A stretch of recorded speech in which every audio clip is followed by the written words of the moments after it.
This is the Master Grade RX-79G ground type, or EZ-8 from 08th MS team. This kit itself actually came out in 2000, the year 2000, so it's rather old. It's not a great kit by today's standards by any means, but it's not a bad kit, and it's cheap.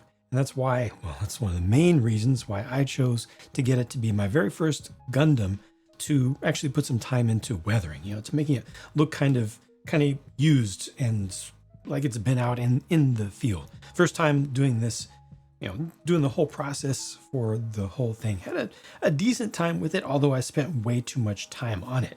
I feel I was much too slow in doing it. And I'm going to work on focusing on just practicing techniques so that I can be faster, and also learning techniques that are faster, that are good shortcuts that will get you a good visual effect, a good net result, without having to spend the maximum amount of time doing every single detail carefully by hand. For this one, I did the shading around the edges using real touch markers and a whole lot of isopropyl alcohol and Q-tips, and did a little bit of stuff with some smaller markers, did some stuff with acrylics, did a little bit of experimentation with some chalk pencil, or soft pastel would be called, acrylic for some of the work around the feet there, and some hand detailing with other types of pencils as well.